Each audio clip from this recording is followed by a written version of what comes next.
Welcome back to the show. I'm Jason Etier here at Energy Tech Nexus. I'm really excited to have two guests on today. First is Professor Al-Maaitha and his associate Steve Gilbert at JR Gilbert Energy. They're here to share with us the Ayman Solar concentrator project. And this is a unique technology coming to us from overseas. And I would love to hear about what's so special. Professor Ayman, please tell us what you're working on. Well, thank you very much, Jason, and thank you for hosting me. It comes from overseas, but the patent was a US patent, two US patents registered.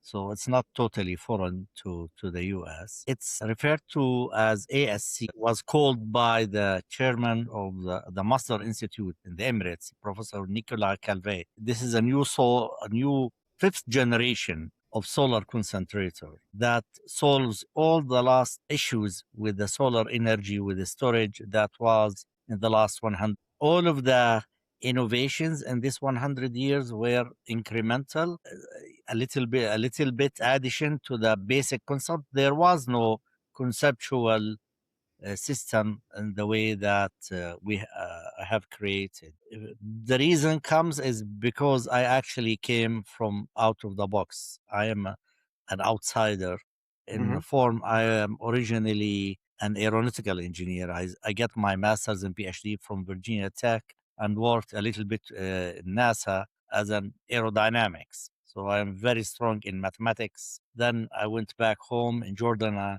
There is no aerospace industry there. So I went into wind energy, then shifted to solar energy. And I worked in all types of the solar systems, either the photovoltaic and all four types of concentrated solar powers. And I realized the issue in each and every one of them. And I built them. I built these systems with my own hands. I get my hand wet, in addition to my academic career, honestly. But then I found that there is something that's missing in each one of them. One of the most important issue is storage. The photovoltaic provides electricity very nice when the sun shines, but it is an electricity that varies. It's an intermittent, and it varies depend on how much the sun is shining and what direction. To store that energy, you have to use batteries, and regardless of what we hear, batteries are, but they are still very expensive, very short time. The other technologies which use heat they convert solar energy into heat, and they use thermal energy. They store it in form of heat, which is cheap, it's durable, and lasts long time. It's really nice. However, these systems by itself have very low efficiency and so many issues in converting solar energy into heat. One of them, they are non-modular, they need huge land, and also even when they generate the heat is not easily accessible, and or it is not very high temperature, high enough to be converted either to electricity efficiently or to even for industrial use. So after a lot of thinking, and after getting monitoring every issue, and again, me being an outsider, I was not boxed in to begin with. When I was in NASA, if you want to do anything, it's usually you're told what to do, and you have to spend a lot of energy and a lot of work to do this incremental task you have been assigned. However, I was at liberty to be a free thinker. So and then the ideas start to come to me, how to concentrate everything into a focal point fixed on the ground that I can easily access the heat. I don't need to have any flexible joints. I don't need to do anything. And we can concentrate it to reach temperatures, thousands of degrees, centigrade and Fahrenheit. Until I came out to this idea, and then I refined it. It evolved. There were two patents. The first patent was in 2014, US patent. The other one was in 2017.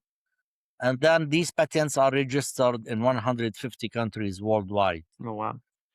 Based on that, yeah, all of the European Union countries, Australia, North Africa, South Africa, South America, of course, North America, even India and China, which is hard to register there, but it is finally patented and it is registered. And we are now planning to working with associates like Rusty is to make the system commercialized. And I like to bring it back home, to bring it back to the US, to start it there.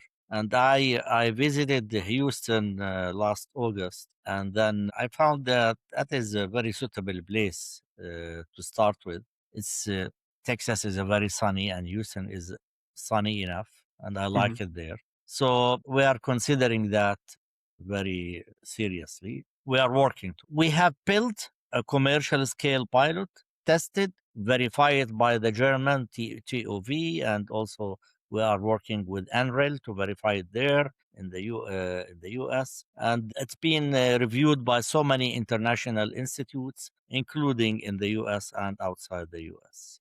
So one of the things I'm very curious about with concentrated solar is really just breaking it down for our audience. I think when we think of solar, we think of photovoltaic, which is where the sun kind of hits the panel and it generates electricity. My understanding is there's actually several different types of concentrated solar, and the result might be to generate power, but it sounds like this is more about storing industrial heat. Is that what's unique here? And so please tell us a little bit technically, like what the different types of solar are and why this is a unique gap in the market. Sure. Well, concentrated solar is actually the oldest form of solar. It's much Mhm. older than the PV. You hear the story of Mm, Archimedes burning the ships. I don't know how true is this, but I mean, theoretically, this can be done. Meaning that if you concentrate solar radiation into a small area, you have very high heat. And we know everybody played around with a solar lens, with a lens, and mhm. either they killed ant or burn papers. They Yeah, I did did that. that. So this is really an old form. The oldest modern state solar concentrator was actually done by an American Mm, showman in Egypt. hmm, That was in 1913. They hmm. built a pilot where they concentrate solar energy, they generate steam, and they power a steam turbine.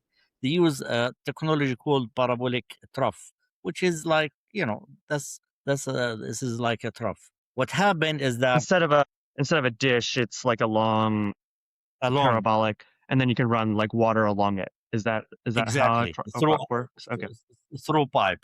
through the It is focus. nice, it's Mhm, beautiful, but when you concentrate on a line, the concentration ratio is much less than we concentrate on a point. But it mm, generates enough steam and enough temperature to power a steam engine at that time. What happened after that is World War One, mm, so that stopped the propagation into solar energy, and oil at the time was very cheap. mhm, Then things progressed. The parabolic dish, which is you point into a fixed focal point, is like a satellite dish, the one you used to have at the house, and but where you put the receiver, it's a focal point. However, as the satellite it tracks the sun, this focal point moves. So you have good, very high temperature, but that temperature moves in space. So you need to have flexible joints to transfer if you're gonna heat, for example, molten salt or thermal oil. And why do we want higher temperature? What does that really give us? Great. This is a very important question. This is Mm, one of is the efficiency mm, to transfer heat into electricity. And of course, beside other application, industrial application. In engineering, we categorize high quality heat and low quality heat by how high quality heat is a heat with high temperature. mhm, Low quality heat is heat with low temperature. So high temperature is high quality heat because if I can transfer it efficiently into energy. If you have temperatures up to 500, 600 degrees centigrade, then 50% of this heat I can convert it into electricity. If you go down to 200 degrees centigrade, and excuse me, I'm talking to centigrade, it's fine. then We get it. then you only 12% of that energy is Oh wow. converted. The rest is wasted. Just to give you, and I work Mhm, in both ranges. So the high temperature gives you how much efficiency you need to transfer it into electricity, and of course many industrial applications like cement, melting steel. Many industrial application requires high temperatures, not low temperatures. So the parabolic dish does have a high temperature, but it's not accessible You cannot pass high temperature fluids into flexible joints unless you use very, very expensive flexible joints. Then this is the second generation. The third generation was something called linear Fresnel. The fourth generation is something you probably can see on your way between California and these high towers, like high towers with heliostat towers. And so they can concentrate into a point. You can reach to high temperature, but first of all, they are extremely inefficient, extremely expensive. High towers are very expensive. And by all means, they are proven to be, although the concept is nice, but they are not practical. So what I thought of is, first of all, I thought I'm not going to concentrate upward. I'm going to concentrate downward. And the mathematics I had from my aerodynamics background allowed me to do so that I concentrate onto a fixed focal point in whenever the sun is in the sky, in whatever direction of the sun. And I can do that, allowing the wind to go through it. In the video, you will see that system. So it has very low wind load, very high efficiency, 95% converting solar into heat, high temperature, very accessible, and very low cost. And it's modular, meaning I can do small system or I can do megawatts and hundreds of megawatts. And we are working on projects both in the US and internationally on that field. So a lot of this is about controlling the light as it comes in. Is there like an analog you can think of that we can relate to? One of the things I'm thinking of, but is probably not what you're describing, is these like little optical illusion boxes where you stare inside, and in any angle it looks like a little 3D object. Is that probably a good example? Well, somehow, but not exactly. Okay, take it Not away. exactly. Let's think about it as this lens, the one Mm-hmm. you burn the paper with. I don't want to say kill the ant. But this lens is very, very big, 15 meter in diameter, which is like 45 Okay. foot. Okay. So Okay. this is big But industrial so it's scale not, still. yeah, but it's not made out of glass. It's made out of conical sections of reflective aluminum. They Interesting. are reflective Okay. aluminum, and the mathematics into how to nest these and all that stuff and allow the wind to go through them. So you see them as a transparent if you see them. I probably will provide you with a photo you can show Okay. at this in this case. Then this lens, but it tracks the sun. There is some artificial intelligence, some AI into it. It tracks the sun wherever it is in the sky and concentrate the sun ray by thousands of times. If you are in the sun, you say, "Wow, it's hot." Well, multiply that by 4,000. Wow. See how hot it is. We melted aluminum, we melted the brass, and we melted the steel to tell you how high the temperature reaches there. Of course, we can control. We don't need to reach this temperature, but these are our ceilings. And then, but we can go lower for, like, if you want to generate steam for electricity generation, or if you want this temperature for industrial applications, it is there. Yeah. And these things are basically modular, so you can put tens of these units next to each other, or you can go. The first unit we built was 10 meters, 33 foot in diameter. Then we are building 15 meters, 45, and we're talking about 25 meters, which we're talking about 100 foot or so. Or even 75 foot in diameter. And the size of the scale. And one of the things you mentioned before was energy storage. So there's two challenges. True. One is tracking the sun where it is across the sky. But I think the second challenge is maybe the strength of the sun varies over the day, and then of course the sun goes down at night. Did you say there was also a technique or a strategy for storage that you were building in to keep the heat hot? Exactly. Yeah. You're asking the right questions, Jason. So the other advantage of having these high temperatures is you can store it cheaply in ways before you cannot store it. So if you're talking about low temperatures, probably you can store it in water or in tanks contain thermal oil. If you go to medium range, about 500, 600 degrees centigrade, maybe 1,200 Fahrenheit, then you can do something called molten salt, but still liquid. Mm, However, when you go to high temperatures, 700, 1000 degree, which is about 2000 degree Fahrenheit, you can store by heating rocks, volcanic mhm, rocks, which is very cheap, or mm, ceramic, mhm, or something called alumina, where you can store it up to 1600 degrees centigrade. These materials are available. They are used in industry before many times, and they are off the shelf materials. And there are actually companies, some of them are US companies, that if you provide them with hot air, they store it like this. And before, they used to do that in the old industry. They store, and if you reach to this high temperature, you can store cheaply in different materials and with no problems that facing other types of storage, right? That before you could not do it because you could not reach to such a high temperature, or if you reached it, you reach it in a way that's not easily accessible. mm. So this leads to that. And we are actually, although we can use existing storage technology of these materials, some of them are carbon blocks and other materials. Other of them is that we are doing that ourselves. Another thing, at this high temperature, you can actually split water into oxygen and hydrogen Does it with become like some little. a plasma? It just kind of falls apart, decomposes?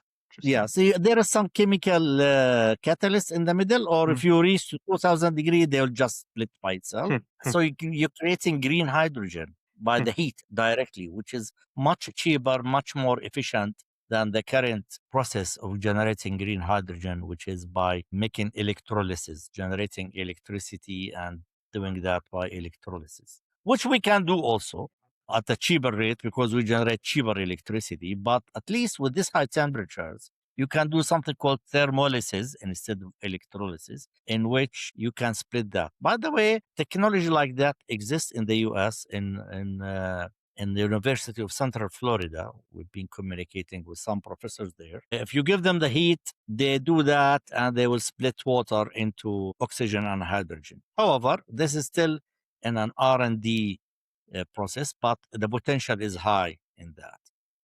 Yeah. And that's very efficient and very cheap, actually. And what I'm hearing is solving a lot of the challenges around controlling the heat and concentrating it actually opens up using materials and strategies that are actually lower cost. And in many Absolutely. ways, we've developed all these other technologies because we didn't have access to this really high quality heat in an economic fashion. And so it really allows for a disruptive approach if not if when this gets deployed at scale. So I wanted to change focus a little bit, and I wanted to ask Rusty, who's here, to introduce himself a little bit, but also answer the question: why is this the time to bring this technology to market? Yeah, that's a great question, Jason. And again, I appreciate you hosting this podcast for us. As you well know, solar hasn't been, except for this, it hasn't been very innovative space. So a lot of the funders and all have kind of looked the other way relative to solar energy. But we feel as though this is a kind of a brand new invention, as Eamon described, from the ground up. He really looked at how to construct a solar concentrator to check all the boxes that was needed to generate these high temperatures, including generating steam. So we feel as though the time is right. We kind of recently went through a phase where a lot of money was thrown at renewable energies, and some of it was warranted. In some cases, it was probably, looking back on it, wasted money. So we think the time is right for the United States as well as the current administration to put out in front a solar energy solution that really works at low cost, is practical, and these systems can be manufactured quite easily since they're composed of just basic material like aluminum and steel in the United States and constructed and erected at the job sites in the United States without a lot of cost. And I guess share from your experience, and I know Rusty, you did a lot of technology commercialization. What are kind of the key things you're seeing that makes this interesting to you? Is it the technology, or is there a like path to market that is opening up here? Again, what makes that time kind of right? That's what I'm curious Right. about. So it takes both, right? The technology is really important, but we've all seen a lot of good technologies really fail because they're just not adopted by the market for a variety of reasons. And we feel as though the timing is right here because with all the construction of the data centers in and around Texas and the United States, that there's a real pull for this technology, right? I mean, we're pushing it out some, but there's more of a pull than a push by us, where these data center customers are really wanting to incorporate some component of solar energy in their overall energy mix to produce electricity, usually behind the meter, in some cases off grid, to power these local data centers. And some of the industries are also wanting steam that can be generated at relatively low cost. Does that answer your question? Or Yeah, yeah, it does, and it's very relevant. I think I forget exact the number I heard this week, but power plants are up in terms of like number of permits that they're building here this year. I think it's twice as much as in previous years, and it's predominantly data center providers building power plants for themselves. And I think we're seeing everything from I think even Caterpillar's selling a lot of gen sets today up to the traditional steam turbine providers like GE and Siemens. And it sounds like there's a lot of effort to scramble and even find marine turbines if they can't get the power gen ones, because that power demand is so high. So I definitely understand. And the time is now because the GE only ever makes so many steam turbines a year. So Okay. this is another way to get you that high quality power system. And I guess that begs the question, what does it take for you to install a system? I assume when someone's looking for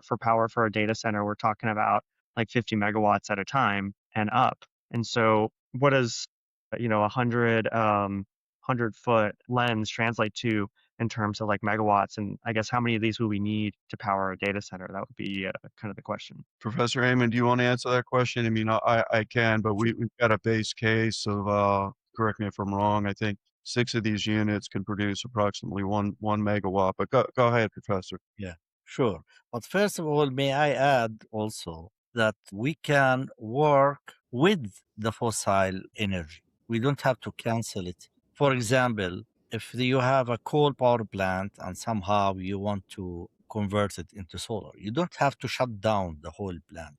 We can gradually generate the steam to work at the beginning incoherent with burning the coal within a few, and then gradually, little by little, you still keep your steam turbine, you still keep your power block, but this time you generate solar steam, and you don't have to do it all at once. This means you don't lay out your labor immediately. You don't have to stop that operation immediately. You can do that gradually, and meanwhile, you train your workers to do with this. And this transition would take time. And by that, you don't do a sudden abrupt of stopping these plants and getting this. Now, Rusty is right. 6 of these units of the 15 meter in diameter, actually 2 of the 25 meter in diameter can generate 1 megawatt, but thermal. We can convert that into electrical by doing the factor half. And then if we install it, this is over 6 hours. If you want 24 hours, you divide this by 4. So we do have, we worked very hard on simulations and softwares that can do this for us. So basically, when we know the exact location, we can find the solar radiation level at that location. We want to know how many hours of storage do you want to operate? Do you want to operate it only during 18 hours per day in the night, or 12 hours, or you want to operate 24 hours, right? Or daytime only. But daytime only, then you can go actually to photovoltaic, let's be honestly. But in the photovoltaic, you have intermittency, but we can provide even daytime, we can provide steady state electricity. Yeah. So based on that, we can calculate how many numbers of these units you need, what is the storage capacity, and what is the steam turbine capacity. If you want to work with an existing, either with gas or with burning any other kind of fossil fuel, you can do with that and reducing the footprint, the carbon footprint, gradually until you eventually basically get rid of it. And our backup system is not a genset. Our backup system is only a burner, a boiler. Oh, because then you just eat the steam, of course. Exactly. Because we have And everything there. yeah. So when you think about, explain to us kind of where you are in the journey. I think you've done a good job explaining technology. You've done some scale up. There's still more to go. But when it comes to starting a company, Professor Ayman, is this your first company? Is this your 10th company? What's that journey like? I understand what it's like in the US, but tell us what it's like in Jordan, especially Yeah, when you're trying to put IP all across the country or across the globe. Yeah. true. Good thing you mentioned IKEA because we're designing it, designing it so that it's IKEA style uh, Mm, simulation. You only need a wrench and plier to assemble a unit. mm, Basically, no. This is actually was my this is my third company. First, I started in HVAC system heating, underfloor heating. Then I went and established in Oman, actually also another company. Then I went establish a solar company in Jordan, which is very successful, and I inputted the solar cooling into it.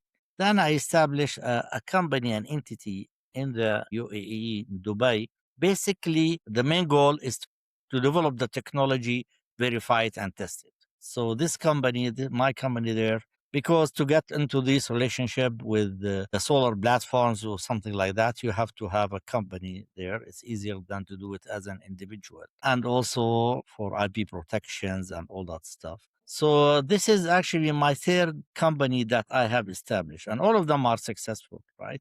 But the commercial progress, we are hoping to do that from the US because what we are providing is a base load electricity. It's not an intermittent, which is in coherence with the current regulations of the Renewable Energy Act, I think. I don't mhm. know exactly what's the exact word for it, but we are in coherent with that. If Got if it. I can add if I can Go ahead. add to that, if you don't mind, and that's a good description, Professor Amen.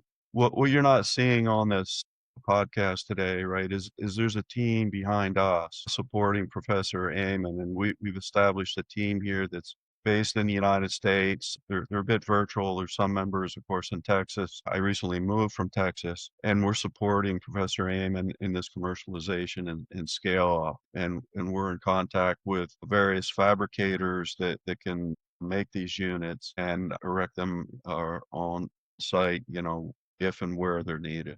Does Can that I make ask how you're, and I'm curious, how are you capitalized today? So we've got some of the projects are planned projects are self-funded, and in other cases, we've lined up funders that will Hmm, provide us funding in the beginning to help actually execute in the field. got it. And I'm curious with this business, Professor Amen versus others, um, obviously regulations and things change all the time. What have you found has been a significant challenge this time around that was different than what you faced before? You mean, Just in terms of your experience business building as a business builder, what I'm curious what's changed in your experience, and ah, uh, it's never easy as you assume it should be. true. Well, for this, the only, because even when I did my previous business was basically at the time an incremental, Mm, there is always something I had to add, right? Some technique, but it was incremental, improving efficiency, doing this, giving a new product. This business has that. This is basically uh, a game changer, mm, which has great potential, but of course, it's not. You need. Good thing I verified it, I certified it, mm, I have a very very credible third party certificate, and we built and everything. But that is not as you are doing something incremental to what to other business as usual. So, but the world now is actually accepting these ideas. For example, you've seen the growth in the AI. So people, the world is accepting that things are evolving, and we really cannot expect that the basic concept that existed 100 years. I told you the first plant was built in 1913, and there are power plants built on the same technology which was more than 100 years ago. The same technology, right? You don't expect that. You should not expect that.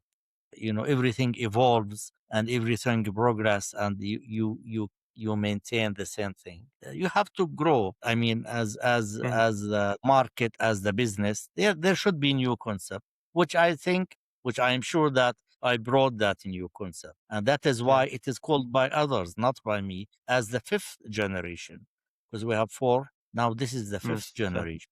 People who are expert and the CSP would most likely agree with me. So Yeah.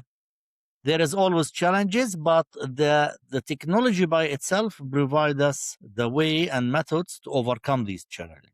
On the regulation side, if I may add, and Mm. Professor, you certainly touched on it, but we take up a lot less space compared to the other solar options. So we feel as though the permitting and the regulations will go a lot easier compared to some of those other projects that have already executed in the field. And by establishing a U.S. manufacturing base for the U.S. projects, we feel that will help with the current administration too. And we're in some early discussions with some national labs that want to either help support us or partner with us in some capacity too. Thank you. Yeah. I know you wanna, you're focusing on the US options here, and there's a part of me that wonders if this kind of innovation will just have more effect globally. And when I think about, data sovereignty and how a lot of companies are really looking very hard at wanting, AI to be onshore to make sure they have their own, inference models on their own data center. Not everyone has the kind of fossil fuel supply chain that the US has. And Sure. needless to say, not everyone has a precious minerals supply chain to provide battery storage. And it sounds like with this technology, you've kind of addressed that of obviously you don't have to use fossil fuels if you're using steam and sunlight, but also importantly, you don't have to go get expensive batteries. You can use these other lower cost storage media. That makes it a lot more accessible to places where you still need a data center and that you still need power. And I'm thinking even countries like Singapore, where like they don't want to put a lot of space out for solar, and they have that ability to kind of reduce footprint. It's very important for a lot of folks to have that whole kind of supply chain self-contained. And Sure. I could see that being very interesting, not today, but in the next 18 months, as I think countries align around how they want their data strategy to work, as they see other countries do it. That Sure. was me getting on my Funny, soapbox. I don't know if you have something to say on that. Go for it. Yeah. Go ahead. well, funny you mentioned Singapore because I Yeah. was there a couple of weeks ago, Hmm. receiving a prize for Hmm. there is something called International Solar Alliance, which are a group of countries worldwide, and the prize was as the best invention in Asia, the East Pacific. Yeah, so I was there. You are right.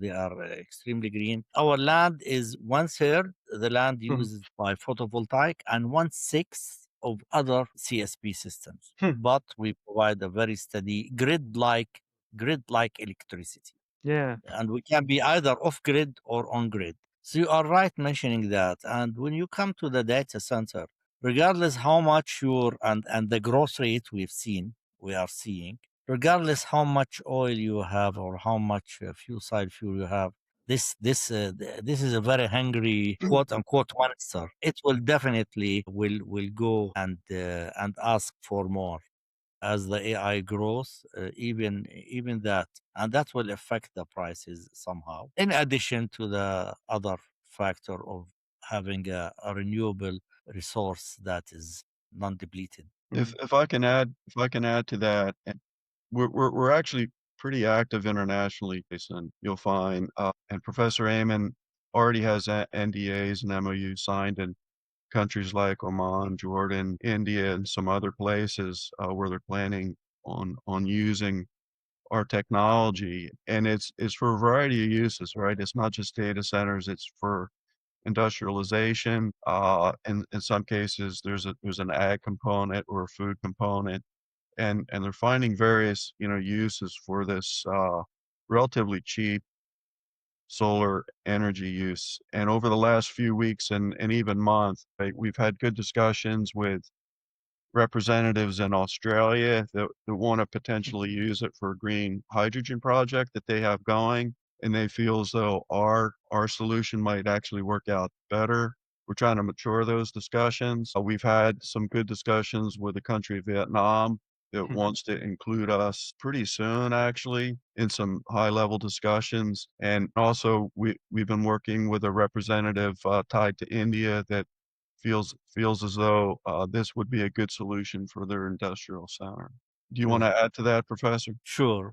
Yeah, thank you very much. And just by mentioning awards, I won the American AEE award for Congrats. innovative projects. I won awards from Emirates. I won awards from Egypt, of course, decorated by the King of Jordan. So all based on that. It's not my first invention or patent, but all on that patent, which is the best patent, I think.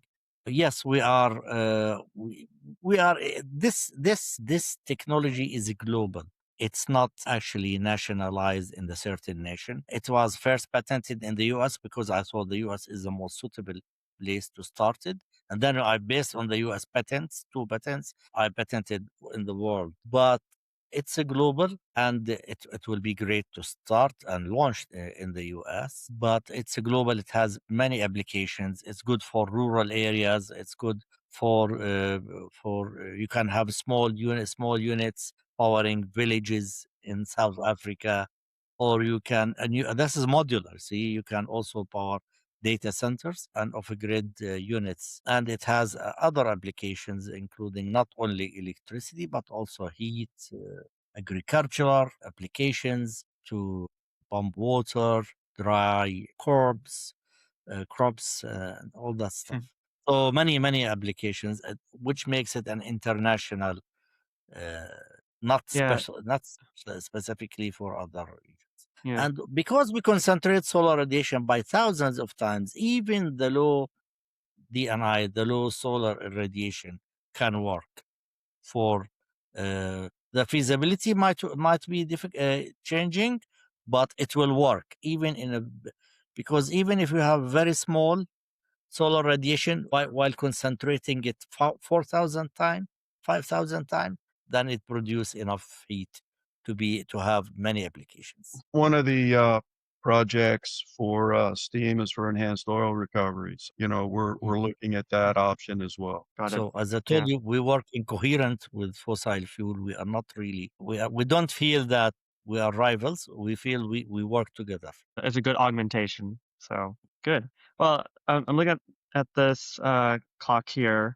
I think when you think about kind of the macro trends to like evolve to net zero, you do talk about coming alongside fossil fuels. Do you find globally like that's where the conversation is headed today, where people need to have like a transition to solar? Is that an important part of your pitch versus other solutions? Well, no, because we are cheaper even than Okay, that's fossil the answer. fuel, even without any subsidies, even without any incentives. We are cheaper, and our levelized cost of electricity can go as low as 3 to 4 cents per kilowatt hour Okay. without any incentive.